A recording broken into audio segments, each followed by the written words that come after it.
Hello everyone, welcome back to my channel. आज हम करेंगे क्लास 9th की एक्सरसाइज 2.2। इससे पहले आप एक्सरसाइज 2.1 का वीडियो ज़रूर देखें और इसके साथ ही 2.2 में हमारे पास 4 क्वेश्चंस हैं। फर्स्ट क्वेश्चन मैं स्टार्ट करती हूँ।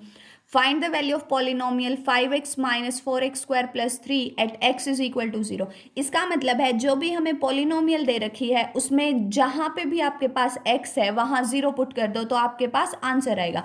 तो हमारे पास ये पॉलिनोमियल है और हमें x इज इक्वल टू 0 पे वैल्यू निकालनी है, तो इसमें जहाँ भी x है उसकी जगह 0 पुट करेंगे तो हमारे पास आंसर क्या बनेगा, 5 इंटू 0 माइनस 4 इंटू 0 का स्क्वायर प्लस 3। किसी भी नंबर को 0 से मल्टीप्लाई करेंगे तो आंसर 0 आएगा, किसी भी नंबर को 0 से मल्टीप्लाई करेंगे आंसर 0 आएगा एंड प्लस 3, तो ये हमारे पास आंसर देगा 3। Next is x is equal to -1। फिर से इक्वेशन में पुट करेंगे, हमारे पास इक्वेशन है 5x माइनस 4x² प्लस 3, तो -1 पुट करेंगे x की जगह, तो 5 इंटू -1 माइनस 4 इंटू -1 का स्क्वायर प्लस 3। ये आपके पास 5 -5 देगा। अब देखो -1 का स्क्वायर क्या होता है आपके पास, -1 का स्क्वायर -1 इंटू -1, मतलब अगर स्क्वायर है तो उसी नंबर को 2 बार मल्टीप्लाई करना है। अब देखो दो माइनस के साइन है, ये क्या बन जाएंगे, प्लस बन जाएंगे, और 1 को 1 से मल्टीप्लाई करोगे कितना आएगा 1, और 1 को किसी भी नंबर से मल्टीप्लाई करो आंसर कितना आता है, सेम नंबर, तो ये हमारे पास 4 बनेगा, ये हमारे पास 3 बनेगा। -4 -5 हमारे पास -9 बनेगा। अगर हमारे पास माइनस के हैं दोनों नंबर तो वो होंगे ऐड, पर साइन कौन सा आएगा, माइनस का आएगा, और प्लस 3 बनेगा। अब एक माइनस का एक प्लस का माइनस करो दोनों को, 9 माइनस 3 6। अब जो सा बड़े के आगे साइन है वही आपके पास साइन आएगा, तो ये आंसर कितना आएगा, -6। Next is x is equal to 2। आपको 5x माइनस 4x² प्लस 3 की वैल्यू निकालनी है at x is equal to 2, तो ये बनेगा 5 इंटू 2 माइनस 4 इंटू 2 का स्क्वायर प्लस 3, तो 5 इंटू 2 इज 10। अब 2 का स्क्वायर मतलब 2 2 जा 4, 4 को 4 से मल्टीप्लाई करेंगे कितना आएगा, 16 आएगा, प्लस 3 आएगा, प्लस वालों को ऐड करेंगे 13 आएगा, माइनस का 16, एक प्लस का एक माइनस का माइनस करो, 16 माइनस 13 इज 3, माइनस वाला बड़ा है तो आंसर किस में आएगा, माइनस में आएगा, this is -3। Next question is find p of 0, p of 1, p of 2 for each of the following. मतलब हमें जो भी इक्वेशन दे रखी है उसमें सबसे पहले जो भी वेरिएबल है उसकी जगह 0 पुट करेंगे, देन 1 पुट करेंगे, देन 2 पुट करेंगे, तो हमारे पास तीन वैल्यूज आएंगी, हमें वो तीनों वैल्यूज निकालनी है। सबसे पहले हमें ये इक्वेशन दे रखी है तो हम p ऑफ 0 निकालेंगे, मतलब जो भी वेरिएबल है उसकी जगह 0 पुट करो, ये आएगा y की जगह 0 पुट करेंगे, 0 का स्क्वायर -0 प्लस 1, 0 को किसी में ऐड करो सब्ट्रैक्ट करो कुछ फर्क नहीं पड़ता, तो ये हमारे पास आंसर देगा 1। नेक्स्ट है हमारे पास p ऑफ 1, मतलब y को 1 पुट करो और वैल्यू निकालो, ये हमारे पास आएगा 1 का स्क्वायर -1 प्लस 1। अब देखो 1 माइनस 1 इज 0 और 1 का स्क्वायर कितना 1। नेक्स्ट हमें p ऑफ 2 निकालना है, तो ये हमारे पास आएगा 2 का स्क्वायर -2 प्लस 1, 2 का स्क्वायर कितना होगा 4 -2 plus 1, 4 plus 1 is 5, 5 minus 2 is 3, तो ये हमारे पास आंसर आएगा। Third question is verify whether the following are zeros of the polynomial. अब जीरो का क्या मतलब होता है, अगर आपके पास वेरिएबल की जगह जो भी गिवन वैल्यू है वो पुट करो और पूरे पॉलिनोमियल की वैल्यू 0 आ जाए तो हम उसको बोलते हैं zero of polynomial. For example अगर मुझे कोई भी पॉलिनोमियल दे दिया x प्लस 3 और मैं कोई वैल्यू इस वाली पॉलिनोमियल में पुट करूं और मेरे पास ये 0 वैल्यू दे दे तो इसको क्या बोलेंगे हम, जीरो।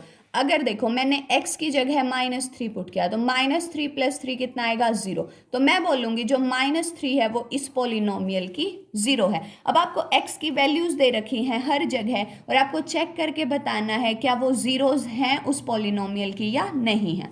देखो x -1/3 पे चेक करना है, मतलब जहाँ पे भी x है -1/3 पुट करो, अगर आंसर 0 आता है तो यस 0 बनेगा, अदरवाइज 0 नहीं बनेगी। तो हम निकालेंगे p ऑफ -1/3, मतलब x की जगह -1/3 पुट करेंगे, ये बनेगा 3 इंटू -1/3 प्लस 1, ये 3 से 3 कैंसिल हो जाएगा, -1 प्लस 1 ये हमारे पास 0 बनेगा, सो ये हमारे पास क्या बनेगा, 0 बनेगी। Next is 5x minus pi, क्या करेंगे, p of x is equal to 5 x minus pi given है, हमें निकालना है 4/5। क्या करेंगे 5 इंटू 4/5 माइनस पाई, 5 से 5 जाएगा, आंसर कितना आया 4 माइनस पाई। और 4 माइनस पाई हमारे पास 0 के इक्वल नहीं होता, तो ये हमारे पास नो आंसर देगा। Next is x square minus 1 at x is equal to 1 and -1, मतलब दो पे चेक करना है कौन सा 0 बनेगा कौन सा नहीं बनेगा। सबसे पहले P ऑफ 1 निकालेंगे, x जहाँ पे है उसको 1 पुट करो, 1 का स्क्वायर -1, 1 का स्क्वायर करेंगे 1 आएगा, 1 -1 हमारे पास 0 आएगा, 1 क्या बना 0 बना, सो यस लिखेंगे। अब निकालेंगे P ऑफ -1, ये पुट करेंगे तो -1 का स्क्वायर -1, अब 1 का स्क्वायर भी 1 होता है, -1 का स्क्वायर भी 1 होता है, एंड 1 -1 इज 0, सो -1 भी क्या बनेगा इसका 0 बनेगा। नेक्स्ट है आपके पास P of x is equal to x plus 1 into x minus 2, और आपको x is equal to -1 and 2 पे चेक करना है। सबसे पहले क्या करेंगे -1 पे चेक करेंगे, यहाँ पे -1 पुट किया, +1 एंड -1 -2, देखो ये बना 0, किसी को 0 से मल्टीप्लाई करेंगे आंसर कितना आएगा 0। अब यहाँ पे कुछ भी बने फर्क नहीं पड़ता, तो ये 0 बना, तो ये क्या बना यस। नेक्स्ट इज 2 पे चेक करेंगे, P ऑफ 2 क्या बनेगा हमारे पास 2 + 1 2 - 2, ये 3 बना और ये 0 बना, 0 को किसी से मल्टीप्लाई करो 0 बनेगा, so this is yes. Next is P of x is equal to x square and x is equal to 0, मतलब आपको P ऑफ 0 निकालना है। अब 0 का स्क्वायर करेंगे 0 आएगा, सो ये भी क्या बनेगा आपके पास 0 बनेगी। Next is P of x is equal to LX plus m and x is equal to -m/l, मतलब P ऑफ आपको -m/l निकालना, जहाँ भी x है उसकी जगह -m/l पुट करो, ये है +m, l से l कैंसिल, ये बना -m प्लस m, ये कैंसिल होके 0 देगा, तो ये भी क्या बनी आपके पास 0 बनेगी।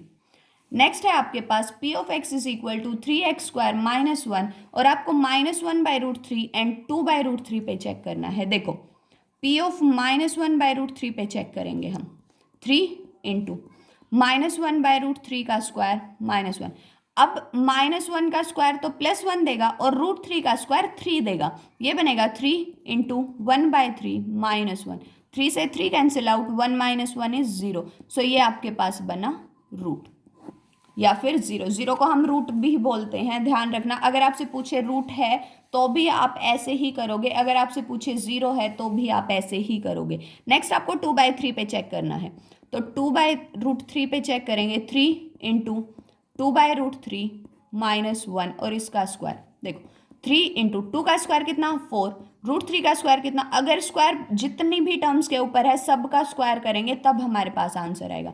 ये 3 से 3 कैंसिल, 4 - 1 इज 3, क्या 3 0 के इक्वल होता है नो, सो ये आपके पास रूट नहीं बनेगी।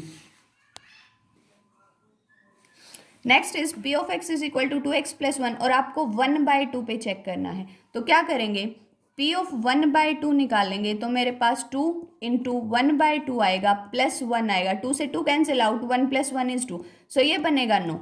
मान लो आपसे -1/2 पे पूछ रखा है, तो क्या करेंगे P ऑफ -1/2 निकालेंगे, मतलब 2 इंटू -1/2 +1, अब 2 से 2 कैंसिल आउट एंड 1 - 1 इज 0, तो ये आपके पास यस देगा, बट क्योंकि 1/2 पे पूछ रखा है तो ये नो देगा। तो आपको हर उस पे पूछा, अगर किसी भी क्वेश्चन में किसी भी पॉइंट पे पूछा जाए, आपको हर पॉइंट पे निकालना आना चाहिए, सिर्फ और सिर्फ x की जगह वो वैल्यू पुट करो और आपके पास आंसर निकलेगा। Next question is find zeros of the polynomial. अब जीरो कैसे निकालेंगे, अब तक हमने वेरीफाई किया कि क्या जीरो है या नहीं है, अब जीरो कैसे निकालेंगे, जो भी पॉलिनोमियल आपको गिवन है उसको जीरो के इक्वल पुट कर दो और जो x है उसकी वैल्यू निकाल दो। सो हम क्या करेंगे, x + 5 को 0 के इक्वल पुट करेंगे, मतलब x + 5 इज इक्वल टू 0, और वेरिएबल की जो भी वैल्यू आपके पास आएगी वो आपके पास आंसर आएगा। सो x की वैल्यू कितनी आई -5, तो -5 इसका क्या बना 0 बनी। Next is P of x is equal to x - 5। अब क्या करेंगे, x - 5 को 0 के इक्वल पुट करेंगे, x कितना आएगा 5 आएगा। देखो अगर हम इक्वल टू के साइन के उस तरफ शिफ्ट करेंगे, जो माइनस का है उस तरफ जाके प्लस का बनेगा, जो प्लस का है वो उस तरफ जाके माइनस का बनेगा। इसका रीजन मैं आपको बताती हूँ। ये आपके पास x minus five is equal to 0, आपको वेरिएबल इस तरफ रखना है, मतलब इस 5 को इधर से रिमूव करना है। क्या करेंगे हम, x माइनस फाइव, दोनों तरफ 5 ऐड कर देंगे। अब इस तरफ तो ये 5 कैंसिल हो जाएगा और इस तरफ ये 5 आंसर देगा। तो ये ऐसे आता है हमारे पास, हर क्वेश्चन में ऐसे आएगा। अगर आपको मल्टीप्लाई वाला चेंज करना है तो दोनों साइड डिवाइड करो, अगर डिवाइड वाला चेंज करना है दोनों साइड मल्टीप्लाई करो, प्लस वाला करना है दोनों साइड माइनस करो, एंड माइनस वाला करना है दोनों साइड प्लस करो। अदरवाइज इक्वल टू के साइन को चेंज कर दो उस तरफ ले जाके। नेक्स्ट आपके पास 2x प्लस 5 है, क्या करेंगे, 2x प्लस 5 is equal to 0 implies 2x आपके पास माइनस 5 आएगा क्योंकि इस तरफ प्लस का है। अब 2 इस तरफ मल्टीप्लाई का है तो उस तरफ जाके डिवाइड का बनेगा, तो -5/2 ये आपके पास 0 बनेगी इस पॉलिनोमियल की। नेक्स्ट आपके पास 3x माइनस 2 है, इसको 0 पुट करो, ये आपके पास बनेगा 3x इज इक्वल टू 2, तो x कितना बना 2/3। नेक्स्ट आपके पास 3 है तो 3x इज इक्वल टू 0। अब x इज इक्वल टू 0/3, 0/3, 0 के नीचे कुछ भी है, आंसर कितना देगा 0, तो इसकी 0 कितनी बनेगी 0। Next is ax and a not equal to 0। फिर से क्या करेंगे, ax is equal to 0 and x is equal to 0/a is equal to 0, तो ये भी आपके पास क्या बनी 0 बनी। देखो a नॉट इक्वल टू 0, इसका क्या मतलब है, ये a जो है वो 0 नहीं होगा, और इसका रीज़न भी ये है क्योंकि इस तरफ 0/a आया। अगर आपके पास ये a 0 होता तो हम 0/0 फॉर्म लिखते, और 0/0 इनडिटर्मिनेंट फॉर्म होती है जिसको हम डिफाइन नहीं कर सकते, तो हमारे पास कोई भी 0 की वैल्यू नहीं आती, मतलब इसका कोई भी रूट नहीं बनता। इसलिए हमें पहले ही डिफाइन कर देते हैं, जो भी डिनोमिनेटर होगा वो हमेशा नॉट इक्वल टू 0 आएगा। Next question is p of x is equal to c x plus d, c x plus d is equal to. अब ये वेरिएबल्स देके कंफ्यूज नहीं होना, सिंपली आंसर निकालो आप। ये d इस तरफ प्लस का है, उस तरफ जाके आपके पास माइनस का बनेगा। x इज इक्वल टू, ये c इस तरफ मल्टीप्लाई का है, इस तरफ जाके डिवाइड का बनेगा, ये आपके पास 0 बनी। फिर से c नॉट इक्वल टू 0 दे रखा है, क्योंकि अगर ये 0 होता तो ये -d/0 बनता, जो कि फिर से इनडिटर्मिनेंट फॉर्म बनती और जो कि रॉन्ग आंसर होता, तो ये हमारे पास 0 बनेगा। सो ये थी एक्सरसाइज 2.2। नेक्स्ट वीडियो में हम एक्सरसाइज 2.3 के साथ मिलेंगे। अगर आपको मेरा काम पसंद आए please like share and subscribe my channel. Thank you so much.